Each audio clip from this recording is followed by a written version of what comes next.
हिंदू विरोधियों की बड़ी हार हुई है। यूनिस का भी खेल खत्म हो गया है। पीएम मोदी के फोन कॉल से अब क्या गजब होगा।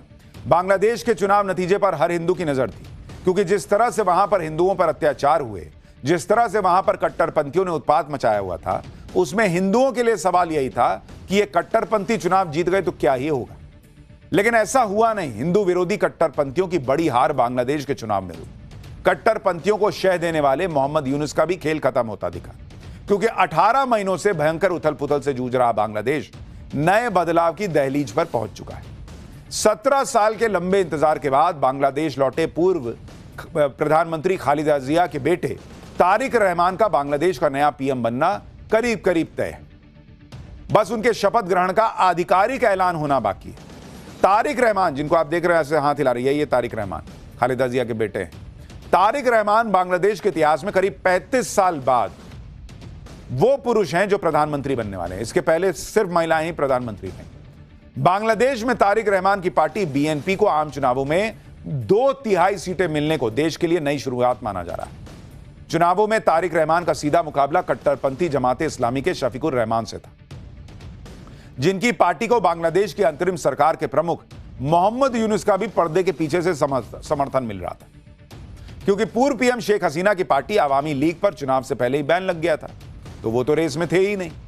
आज पाठशाला में आपको बताने जा रहा हूं कि तारिक रहमान के हाथों में बांग्लादेश की बागडोर आने से भारत बांग्लादेश के रिश्तों पर क्या असर पड़ेगा। बांग्लादेश में हिंदुओं पर जो अत्याचार हो रहा था, क्या वो रुक जाएगा। तारिक रहमान की ऐतिहासिक जीत के बाद पीएम मोदी ने फोन पर उनसे क्या बात की है। क्या भारत को शेख हसीना को वापस करना होगा बांग्लादेश को। सबसे पहले देखिए कि बांग्लादेश में 299 सीटों पर हुए चुनाव के नतीजों में क्या सामने आया। फिर आपको बताएंगे कि बांग्लादेश के हिंदुओं को क्या इन चुनावी नतीजों से राहत मिलेगी या नहीं। पूर्व पीएम खालिदा जिया के बेटे तारिक रहमान की पार्टी बीएनपी ने 211 सीटें जीती हैं 299 में से। कट्टरपंथी शफीकुर रहमान की पार्टी जमाते इस्लामी को सिर्फ 68 सीट मिली। बांग्लादेश में शेख हसीना के तख्ता पलट के लिए आंदोलन खड़ा करने वाली स्टूडेंट्स की पार्टी एनसीपी को जनता ने नकार दिया। एनसीपी यानी नेशनल कन्वेंशनल पार्टी को मात्र 6 सीटों पर जीत मिली। माना जा रहा है कि कट्टरपंथ जमात के साथ गठबंधन करने से आंदोलनकारी स्टूडेंट्स की पार्टी को नुकसान हुआ है। 7 सीटों पर छोटी पार्टियों ने और 7 सीटों पर निर्दलीय उम्मीदवारों ने जीत हासिल की। एक्सपर्ट्स के मुताबिक बांग्लादेश चुनाव में बीएनपी की ऐतिहासिक जीत की 3 प्रमुख वजहें मानी जा रही। पहली वजह पूर्व पीएम शेख हसीना की पार्टी आवामी लीग के वोटर, और उसमें भी खास तौर पर हिंदू वोटर बीएनपी की तरफ शिफ्ट हो गए, क्योंकि वो कट्टरपंथियों से जो है वो छुटकारा चाहते थे। दूसरी वजह, मोहम्मद यूनुस के खुले समर्थन के बाद भी कट्टरपंथी जमात का पुराना इतिहास उनकी जीत के आड़े आ गया। बांग्लादेश के लोग इस बात को नहीं भूल पाए कि बांग्लादेश के मुक्ति संग्राम को जमात ने विरोध किया था। तीसरी वजह, शेख हसीना सरकार का तख्ता पलट करने में अहम भूमिका निभाने वाली स्टूडेंट्स की एनसीपी यानी नेशनल सिटीजन पार्टी को आपसी टूट और जमात से गठबंधन करना भारी पड़ा। लोगों ने उन्हें पूरी तरह खारिज कर दिया। बांग्लादेश के चुनाव में वहां के हिंदुओं ने बीएनपी पर इसलिए भी भरोसा किया क्योंकि भाई शेख हसीना की पार्टी आवामी लीग चुनाव लड़ तो रही थी नहीं, उस पर तो बैन लगा दिया गया था। अब विकल्प में बचता था बीएनपी, उसके अलावा था जमाते इस्लामी। भाई जमाते इस्लामी के साथ जाना मतलब नरसंहार झेलना था, क्योंकि उसका इतिहास ही है 1971 से हिंदुओं के नरसंहार में शामिल होने का। ऐसे में बांग्लादेश के हिंदुओं को बीएनपी की सरकार आने पर उन पर हो रहे अत्याचारों पर लगाम लगने की उम्मीद नजर आई। और इसकी वजह क्या है? देखिए, 17 साल बाद जब चुनाव से पहले तारिक रहमान लंदन से बांग्लादेश लौटे, तो उन्होंने अपने पहले ही भाषण में कहा था कि बांग्लादेश मुसलमान, हिंदुओं, बौद्धों, ईसाइयों और सभी धर्मों के मानने वालों का है और वो सभी के लिए एक सुरक्षित बांग्लादेश चाहते हैं। अपने चुनावी वादों में भी हिंदुओं की सुरक्षा का उन्होंने भरोसा दिया है और कहा है कि हिंदुओं और दूसरे अल्पसंख्यकों की जान, संपत्ति और पूजा स्थलों की सुरक्षा के लिए सख्त कानून बनाए जाएंगे। ऐसे में बांग्लादेश के हिंदुओं को शायद लगा कि लंदन में 17 साल रहने के दौरान हो सकता है तारिक रहमान ने नया बांग्लादेश बनाने जैसा कोई ब्लूप्रिंट तैयार किया हो जिसमें हिंदुओं को भी सम्मान मिलेगा, क्योंकि बीएनपी भी कोई बहुत हिंदुओं से मोहब्बत करने वाली पार्टी पहले नहीं रही है। अब बदल गई हो, हालात बदल गए इसलिए बदल जाए, कह नहीं सकते। आप देखिए कि शेख हसीना की पार्टी आवामी लीग के हिंदू वोट किस तरह से बीएनपी की तरफ शिफ्ट हुए। बीएनपी को आवामी लीग के गढ़ माने जाने वाले हिंदू बहुल गोपालगंज के अलावा खुलना, सिलहट, चटगांव, ठाकुरगंज में बंपर जीत मिली। गोपालगंज जिले में जहां करीब 22% हिंदू आबादी है, यहां की तीनों सीटों पर बीएनपी को जीत मिली। पूर्व पीएम शेख हसीना की हिंदू वोटों पर पकड़ इतनी मजबूत रही कि वो खुद भी गोपालगंज सीट से ही चुनाव लड़ती थी। वो गोपालगंज भी बीएनपी जीत गई। यानी शेख हसीना का सारा हिंदू वोट जो है वो बीएनपी की तरफ चला गया। बांग्लादेश में बीएनपी जीत तो गई, भर भर के हिंदुओं के वोट भी मिल गए, लेकिन हिंदुओं के पास विकल्प भी नहीं था। एक तरफ घनघोर कट्टरपंथी थे तो दूसरी तरफ बीएनपी जैसे कम कट्टरपंथी। यानी बांग्लादेश के हिंदुओं को बहुत खराब और कम खराब में से किसी एक को चुनना, यानी ज्यादा खराब और कम खराब के बीच में से उन्होंने बीएनपी को चुना, जो कम खराब नजर आती है जैसे ही आप कट्टरपंथियों को देखते हैं। इसलिए आप देखिए कि बांग्लादेश के चुनाव में बम्पर जीत के साथ ही तारिक रहमान की पार्टी बीएनपी ने तेवर दिखाने शुरू कर दिए। बीएनपी ने कहा कि भारत के सामने शेख हसीना का मुद्दा उठाया जाएगा। बीएनपी भारत से शेख हसीना के प्रत्यर्पण की मांग करेगी। बीएनपी सरकार की तरफ से आधिकारिक तौर पर अपील की जाएगी, ट्रायल का सामना करने के लिए शेख हसीना को वापस भेजा जाए। हालांकि बीएनपी के नेता ने यह भी कहा कि दोनों देशों के विदेश मंत्रालय नियमों के हिसाब से इस पर काम करेंगे। यानी बीएनपी ने अब भी इस मुद्दे पर बातचीत करने की गुंजाइश छोड़ी है। ऐसा इसलिए हो रहा है क्योंकि तारिक रहमान और बीएनपी भी जानते हैं कि नरेंद्र मोदी जब से प्रधानमंत्री बने, उन्होंने हमेशा नेबरहुड फर्स्ट पॉलिसी पर जोर दिया है। और आज भी बांग्लादेश के चुनावी नतीजे आते ही पीएम मोदी ने पहले चुनाव में जीत के तुरंत बाद तारिक रहमान को बधाई दी और फिर नतीजे आने के कुछ घंटों बाद उनसे फोन पर बात भी की। दोनों देशों के रिश्ते पटरी पर लाने की पहल खुद पीएम मोदी ने की। तारिक रहमान से फोन पर हुई बात की जानकारी पीएम मोदी ने खुद ट्वीट करके दी और लिखा कि तारिक रहमान से बात करके खुशी हुई, उन्हें बांग्लादेश चुनाव में शानदार जीत के लिए बधाई दी, बांग्लादेश के लोगों की उम्मीदों को पूरा करने की उनकी कोशिशों के लिए अपनी शुभकामनाएं और समर्थन दिया। दो करीबी पड़ोसियों के तौर पर जिनके ऐतिहासिक और सांस्कृतिक रिश्ते बहुत गहरे हैं, मैंने दोनों देशों के लोगों की शांति, तरक्की और खुशहाली के लिए भारत के कमिटमेंट को फिर से दोहराया। यानी पीएम मोदी ने क्लियर मैसेज दिया है तारिक रहमान को कि भाई भारत तुम्हारे साथ बेहतर रिश्ते बनाने को तैयार है, बशर्ते कि तुम हिसाब से चलो, हिंदुओं पे अत्याचार ना करो, पाकिस्तान की गोद में ना जाके बैठ जाओ, चीन की गोद में ना जाके बैठ जाओ। तारिक रहमान की पार्टी बीएनपी ने भी बधाई के लिए पीएम मोदी का आभार जताने में देर नहीं लगाई। मोदी की बधाई का स्वागत किया और दोनों देशों के बीच मैत्रीपूर्ण संबंधों पर जोर दिया और दो पड़ोसी देशों के बीच रिश्ते मजबूत होने की उम्मीद जताई। बीएनपी भारत से रिश्ते सुधारने को अहमियत दे रही क्योंकि बांग्लादेश और भारत की करीबी से साउथ एशिया का पावर बैलेंस बदल सकता है। आप देखिए कि बांग्लादेश में बीएनपी की जीत का भारत पर क्या असर होगा। सबसे बड़ा मुद्दा तो शेख हसीना का है, जो तख्ता पलट के बाद भारत में रह रही है, जिसके बारे में बात करने का इशारा बीएनपी ने ऑलरेडी दे दिया। बांग्लादेश में अब चुनी हुई सरकार है तो भारत पर शेख हसीना को वापस भेजने का दबाव भी बढ़ेगा। भाई पहले तो आप कह सकते थे कि वहां से उनको भागना पड़ा, कट्टरपंथी थे, अब तो भाई चुनी हुई सरकार है तो भाई शेख हसीना को तो वापस जाना होगा, यही बीएनपी कह रही है। वहीं तारिक रहमान भारत से रिश्ते बढ़ाने के लिए पाकिस्तान और चीन से दूरी बना सकते हैं। बीएनपी ने चुनाव में कहा भी था कि वो किसी भी देश का दबाव या प्रॉक्सी न बनकर संतुलित विदेश नीति अपनाएगी। यूनिस के शासन में कई कट्टरपंथियों और आतंकवादियों को रिहा किया गया था।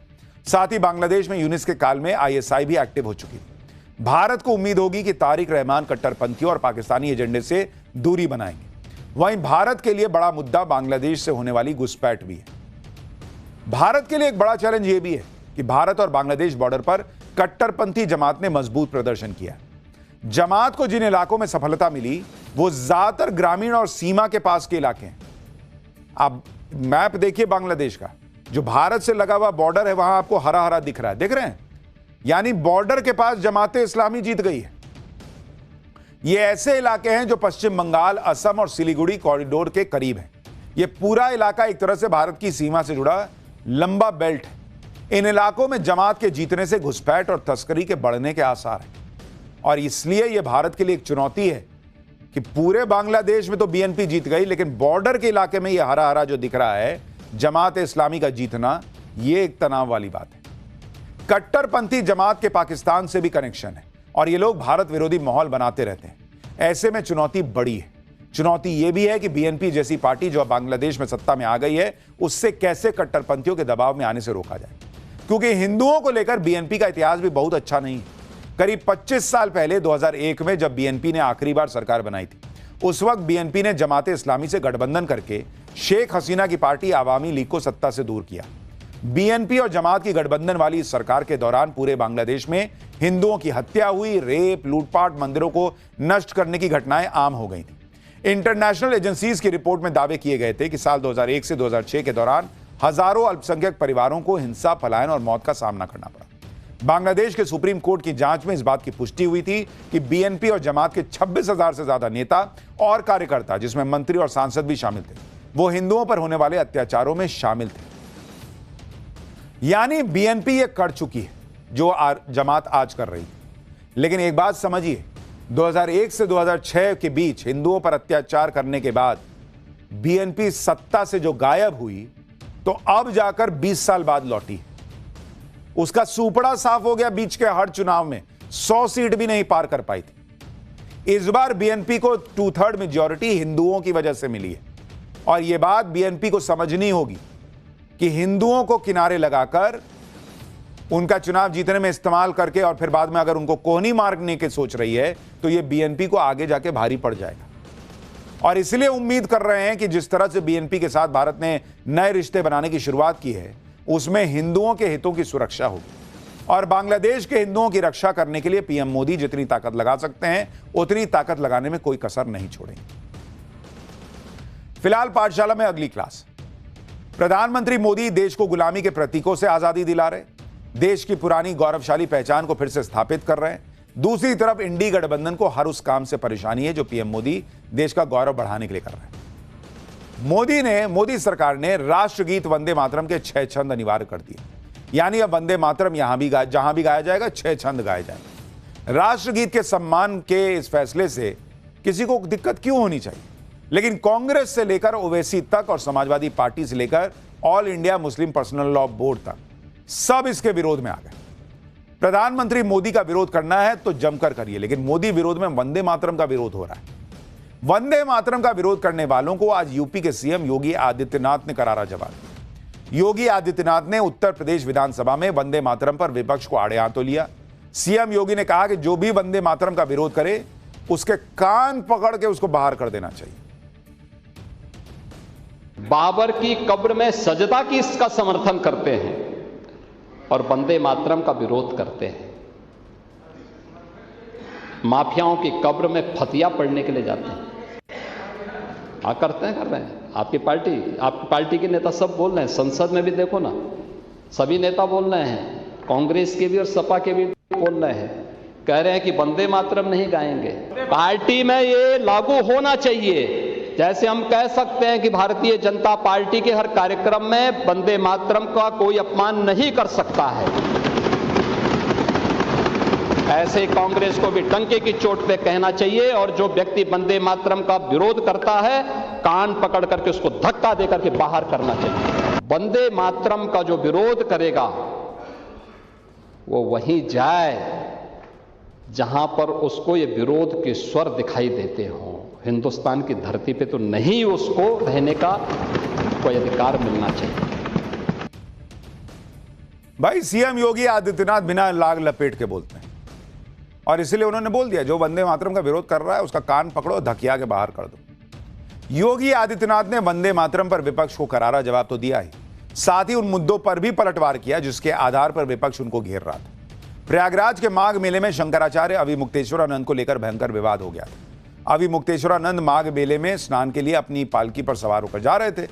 प्रशासन ने कहा कि भाई उतर के चले जाइए, कुछ गड़बड़ ना हो जाए, धक्का मुक्की ना हो जाए। इसी पर अविमुक्तेश्वरानंद के समर्थकों और पुलिस के बीच झड़प होने की भी बात हुई। अविमुक्तेश्वरानंद विवाद पर विपक्ष ने सीएम योगी पर निशाना साधा। अखिलेश यादव ने कहा था कि योगी सरकार साधु संतों के साथ अत्याचार कर रही है। कांग्रेस ने शंकराचार्य विवाद पर बीजेपी को घेरा था। इस पूरे विवाद के दौरान सीएम योगी ने कई बार विपक्ष पर पलटवार किया और आज विधानसभा के अंदर सीएम योगी ने एक बार फिर इस विवाद पर खुलकर अपनी बात कही। सीएम योगी ने कहा कि जो भी मर्यादित व्यक्ति होगा वो इस तरह के विवाद उत्पन्न ही नहीं करेगा। 4.5 करोड़ श्रद्धालु जहां पर आए हों, वहां पर जो एग्जिट गेट है जहां से श्रद्धालु बाहर निकल रहा है स्नान करके, उस द्वार, उस पेंटून से, उस मार्ग से किसी को बाहर निकलने का कोई वो नहीं। क्योंकि उससे अंदर जाने का कोई प्रयास करता है तो एक नए स्टैम्पेड को जन्म देता है, वहां पे नए भगदड़ को जन्म देता है, श्रद्धालुओं के जीवन के साथ खिलवाड़ करता है। एक जिम्मेदार और मर्यादित व्यक्ति कभी इस प्रकार का आचरण नहीं कर सकता है। यानी योगी आदित्यनाथ ने साफ कहा कि वहां भगदड़ मच सकती थी, श्रद्धालुओं की जान जा सकती थी, और इसलिए उनको अभी मुक्तेश्वरानंद को रोका गया। सोचा है कभी वो सवाल जो दिमाग की बत्ती जला दे। हम सब घर में इलेक्ट्रिक प्लग इस्तेमाल